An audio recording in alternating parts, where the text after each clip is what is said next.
And what did Santa bring you, honey?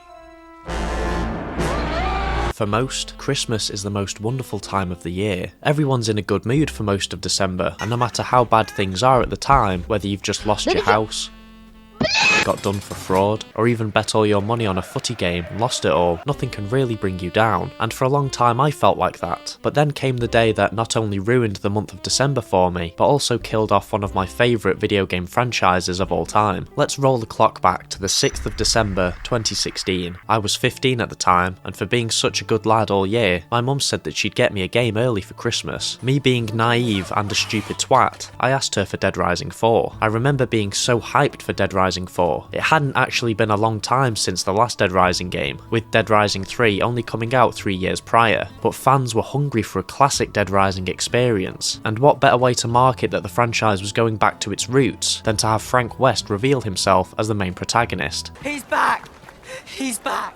And have the game be set in Willamette once again. It felt like history was repeating itself in the best way imaginable. Again, it's like poetry, so if they rhyme. It wasn't just Frank who was back, but the whole franchise was back. Without a second thought, I asked her for a copy of Dead Rising 4, and now looking back on it, if I could go back in time, I would slap my younger self across the face, and make him buy anything other than this piece of shit. Dead Rising 4 was probably one of the first times I was ever truly disappointed by a game, a feeling that has become all too familiar these days, but back then having Capcom Vancouver betray my trust like that truly felt like I'd been stabbed in the back. The game went through development hell, we already know, but surely it would have been better to just pull the plug on this one. It would have been the most merciful thing to do for everyone involved. Just the thought of playing this game again really made me contemplate my life choices. Was I really about to embark on this soul-crushing experience once again? While life has been going well for me recently, so I figured if I punish myself for being happy, then I should be in the clear for another few months. Plus I've wanted to talk about my trauma from this game for a while now, but haven't been able to pick the right time to do it, so I decided making a video right before Christmas would be the best time, and it will symbolise how Dead Rising was my own Nightmare Before Christmas. What hurt me most about Dead Rising 4 was that it lost its identity as a Dead Rising game. The fundamental components of what made a Dead Rising game were not there, and all that was left was a shallow, lifeless, safe, boring zombie game that was forgotten the moment I stopped playing it, which was probably my brain trying to do me a favour honestly. The game takes place over the Christmas period. Frank West has put his days of freelance journalism behind him. All those years of drinking orange juice to cure bullet wounds has clearly taken a toll on him, to the point where he doesn't even sound like Frank. You said we were gonna go play mini golf. I don't know who this man is. He now teaches at his local college, while doing a little bit of vigilante journalism on the side, with his favourite student Vic. The pair stumble upon a generic army base, where they're conducting experiments with what appears to be a new zombie strain. After Vic puts a zombie out of her misery, both have to escape the facility, which leads to Vic leaving Frank for dead, and Frank becoming a wanted criminal. All of this tomfoolery happened just outside the small town of Willamette, which is finally looking great again 15 years later, and its brand new mall has opened just in time for Christmas and another zombie outbreak. While Frank is posing under a fake name, a government agent named Brad, no not that one, asks for his help in finding what happened there. Frank is obviously reluctant to go, but changes his mind when Brad reveals that Vic is inside Willamette. Vic. How can you even tell that's her? It's from the back. So the story follows Frank as he tries to track down Vic and uncover the story of what really happened in Willamette, all the while being a cringe old man. Fist bump. Seriously, come on. What, come on, everybody does it! I couldn't put my finger on exactly what I hate about this game, so I've decided to go over the game's 7 deadliest sins. These are the elements that I feel killed the overall experience, and in a way, killed the franchise. It's common practice for movie and TV series makers who have no new ideas to include as many callbacks and references to their old work as possible, to get at least a tiny bit of praise from their audiences, and to hide how shallow their creations really are, which is exactly the case for Dead Rising 4. The first trailer for the game perfectly highlights this practice by showing us very subpar gameplay, mashed in with the fact that Frank is back. I mean, the gameplay looks okay, but who cares, Frank's back, said all the drones already putting 60 big ones aside to buy the game day of release. I know this because I too was one of these drones. The actual launch trailer for the game even proves this. Looking back on that trailer, you can tell that Dead Rising 4 was going to be shit. Without those frank tinted glasses, there's no way people would have ate it up, which is exactly why they did it. Most successful game franchises want to move things forward. Yeah, there will obviously be references to past games here and there, but with Dead Rising 4, you can just smell the desperation in the air to keep the player's attention on the game. Willamette is once again the setting of a Dead Rising game, and rather than just being able to explore the mall like in the first game, the whole of Willamette is available for you to explore, and just like the rest of the game, it's incredibly dull and void of personality. Not even the spirit of Christmas could save Willamette from feeling like the most generic setting in the series. How can a mall from 10 years ago, which is small in comparison, feel so much more lively, memorable, and entertaining than a whole entire town? The whole place is just depressing. The story is incredibly mid too, and rather than ironing out the creases and making a genuinely enjoyable and engaging story like the other games in the past, Capcom Vancouver said, nah, fuck it, let's just make a new zombie strain and tie it into Dr. Barnaby. The story would have functioned completely without Dr. Barnaby. The secret lab could have belonged to anyone, like Dr. Blackburn, but again the devs purposely tied the game into the first one to make it seem like it was all part of the plan, when in actual fact, it's there as a facade to hide the empty, bland, and shite story. A big pull of the series has always been the fact that you can kill thousands of zombies in many different ways, and if you are one of those people that just plays Dead Rising to kill zombies in funny ways, then maybe this game is for you. To be fair, replaying the game, I realised that some enjoyment can be taken from slaying zombies with some of the outrageous weapons you can craft, but apart from that, the gameplay doesn't have much else going for it. Each Dead Rising before this had tried to build on the classic formula. Dead Rising 2 did this with combo weapons, and Dead Rising 3 did this with the large map and combo vehicles. 4's big gameplay mechanic is the exosuit, which can be fun to use, but completely takes you out of the experience. Dead Rising 4 feels like the Resident Evil 6 of the Dead Rising series, as it includes interesting concepts from previous games and just takes them way too far. It's hard to take the game seriously when Frank is jumping around in a robot suit and the main villain looks like something out of Exo Zombies. You could argue that Dead Rising isn't meant to be taken seriously. A little fresh air, you know.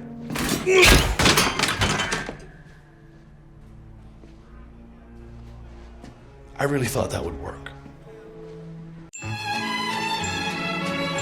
The games in the past have always been a bit goofy, but that's just it. Despite having comedic elements, the past games were still fairly dark and serious, which gave their stories stakes, and helped the game still feel slightly grounded. The amount of overpowered weapons in your arsenal also takes away from one of the main core elements of the series, the difficulty. This applies more so to the original and Dead Rising 2, as difficulty was a huge part of those games. The difficulty was one of the reasons why the games were so scary. The fear of failure and loading a past save was enough to make your skin crawl, but overcoming the obstacles of killing psychos and saving survivors felt rewarding, especially when you leveled up and gradually became an unstoppable journalist who was mini chainsaw certified. Dead Rising 4 is incredibly easy. Manually saving is no longer needed, and death isn't even punishing as you keep all of your PP and load at the last autosave. The devs tried to fix this when they realised completing the game was easier than actually enjoying it, so they added some extra difficulties. You'd think that this would fix the game by adding a challenge, but it just makes the experience unfair. Zombies and survivors do tons of damage, and thanks to the janky movement which makes you zip around the screen like a Dragon Ball character each time you hit an enemy, you inevitably take damage. There's being difficult, then there's just being unfair, and it's weird how there's no in-between for this game. It's either brain-numbingly easy or just pure bullshit.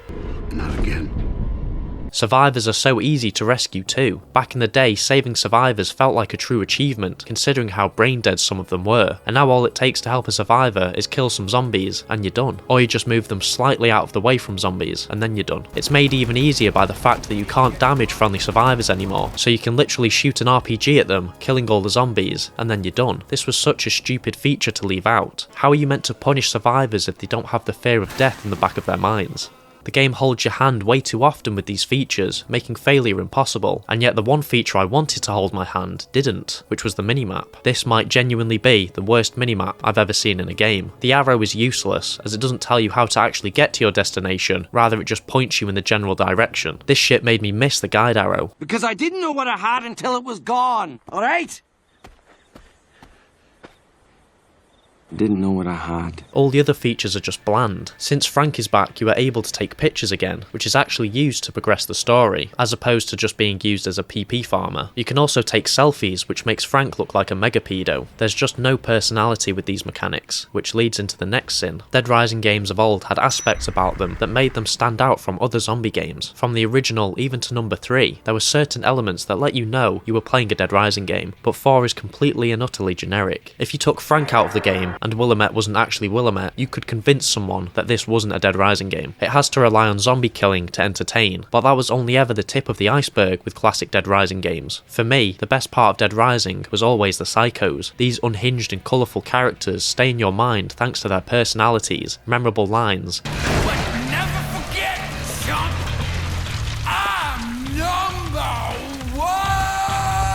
and epic boss themes. They helped expand the world of Dead Rising and act as little surprises on your journey, often even rewarding you with special items. Psychos aren't even in Dead Rising 4. There are mini bosses, but they're called maniacs, and they're boring as fuck. No cool intro cutscenes to introduce them, no cool music to get you hyped. Well, sometimes there is, but it's been recycled from past games. And no entertaining personalities, just bland, boring bad guys with different costumes on. It's bad when the first underling you meet has more personality than any of the maniacs. So ye can go and fuck us right off! I liked the idea of each maniac having followers, but then you realise Dead Rising 1's cult already did it, and did it better. Side quests as a whole were so much more interesting back in the day too. Survivors had memorable lines and personalities, despite just being reduced to text boxes. Despite survivors actually being able to talk in Dead Rising 4, they lack anything memorable about them. Thank you.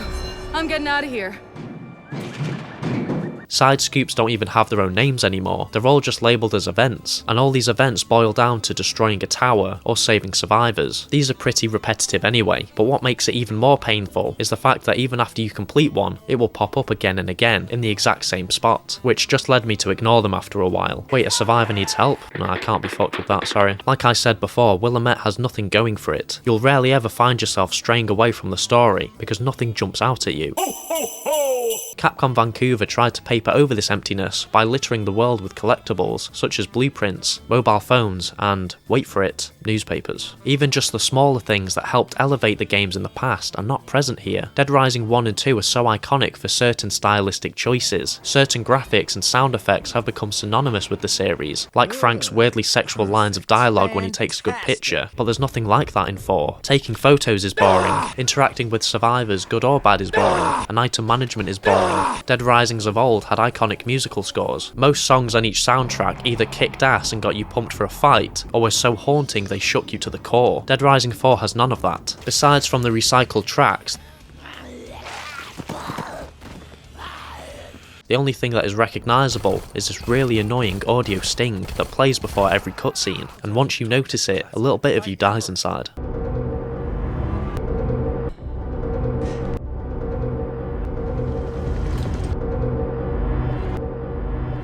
Copy that. Kill me. Another major problem I have with this game is that it looks fucking terrible. The game came out in 2016, and when you compare it to some of the chef's kisses that came out that same year, you can see just how bad it looks. Even Dead Rising 3 that came out 3 years before it looked so much better, and it was a launch title for the Xbox One. Sometimes you can't even tell the difference between some of the characters and the zombies. They all just look like gone off potatoes. Dead Rising games had a certain style. Certain things popped out from the background and gave the games such unique appearances. Dead Rising 3 was a little darker in terms of style, but it still had certain characteristics that made it feel unique, but 4 feels like it doesn't know what it wants. The map is obviously Christmas themed, but apart from that, it has no unique qualities or locations that make you go, yep, that's Willamette right there. The only thing that seemed to have any effort put into it visually is this really out of place animation that once again acts as a smokescreen to make it seem like the game has a specific style and personality, despite having neither of those things. The characters of Dead Rising 4 are another major issue with the game, because most of them are really unlikable. Even the ones that you're supposed to care about are unlikable. Each Dead Rising game before this had multiple main and supporting characters, and most of them had specific roles in their respective stories. The villains are unlikable, the heroes are lovable, and everyone in between is memorable. Yes, some of them you might want to strangle, but each game has those characters that you're drawn to. With 4, I really can't say that's the case for any of them. If a character isn't unlikable, they're just boring, and I don't know what's worse, honestly. Being so forgettable that you can't remember a single line of dialogue from them, or so unlikable that the only way you could actually get them out of your head is if you put put a bullet there instead. Let's start with the villains.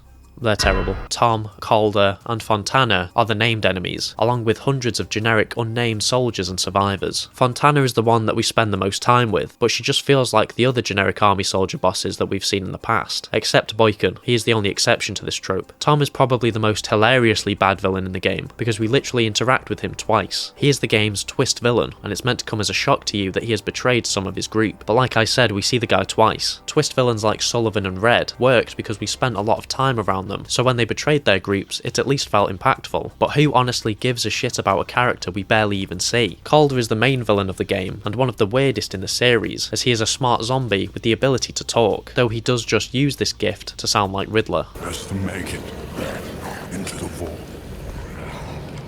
There's the vault into the rat. Rat into fox. Fox. Despite these technically being the only villains in the game, I feel like there's actually one more, and that's Vic. She is single-handedly the worst character in the series. No character in Dead Rising's history has left me lost for words quite like she did. The amount of cringe that radiates from her is enough to make your skin fall off in real life. Vic's biggest flaws are her hypocrisy and sense of self-righteousness. When we are introduced to Vic, she is seen to openly dislike Frank's behaviour when talking about zombies. And don't get me wrong, Frank is a piece of shit in this game, we'll get into him later. But the fact that she leaves him for dead because he hurt her feelings is actually crazy, and the game angles it like you're supposed to be on her side. This isn't even a one-off occurrence either. She points a gun at him point blank out of fear he might steal her glorious story, which is hilarious on so many levels considering she berates Frank numerous times for only caring about the story, rather than the people's lives. And less than 2 hours later, we see her bargaining with the guys responsible for causing the outbreak by telling them where survivors are. That is some top tier character writing. And what makes it even worse is that they become friends again. Well, I guess game recognises game, and in this case it's twat recognises twat. Hammond and Brad are the only two tolerable characters, and even then they're just okay, which to be fair is better than being completely unbearable. Speaking of unbearable, Frank is probably the worst aspect of this game. I don't think I've ever seen a bigger attempt of character assassination in my life. Everything that we had seen of Frank in the past, this game tries to strip away from him. Dead Rising 4 tries to convince the player that Frank is, and always has been, a piece of shit. He's portrayed as selfish, egotistical, and power hungry, caring about nothing but bagging a prize-winning story. There are so many things fundamentally wrong with this version of Frank, most notably his voice. I have survived 3 outbreaks and still have never lost my mind. Terrence J. Rotolo was not asked to come back as Frank, because Frank has evolved as a character, and we wanted to work with someone to provide a more grizzled, older take on Frank at this stage, which must have been said by some fucking idiot. This quote claims that Frank has evolved and is more grizzled. Oh, so growth means cracking cringe jokes and taking selfies at 54 years old. Yep, he's very grizzled indeed. Every character Frank comes across in this game labels him a dick, which is justified because he is. Well, on that note... Oh, hey, hold up. My guys have taken a hit. They need a ride back to Tom. Yeah, sorry, wish I could. Got things to do.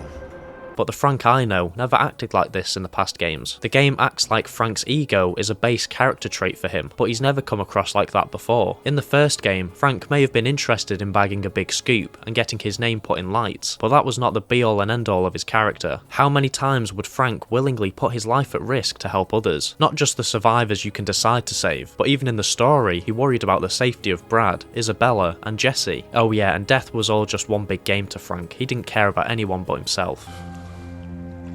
Frank. And they're the ones who killed Rebecca. Rebecca Chang?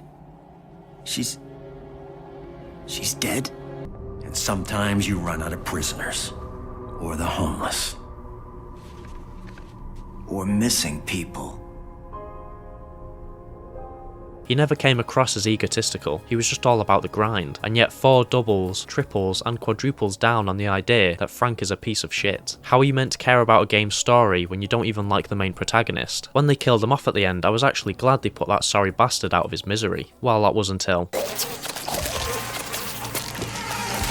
no good, no. Frank Rising is one of the worst pieces of damage control I've seen in gaming. Dead Rising 4 stripped away everything that made Dead Rising exciting. Time limits gone, multiple endings gone, and any creative idea the series brought to the table gone. Frank Rising is an overpriced DLC that adds a story expansion to the game, following Frank as a smart zombie as he tries to regain his humanity. The big selling point of the DLC was of course the inclusion of a time limit and multiple endings, with a total runtime of 1 hour and 30 minutes. This addition honestly made the game that much more tragic and paints Capcom Vancouver in such a pathetic light. And you know what? I can't be bothered talking about this game anymore. It really doesn't deserve any more effort put into it, and thinking about it anymore is making me want to give that gun next to me a test drive.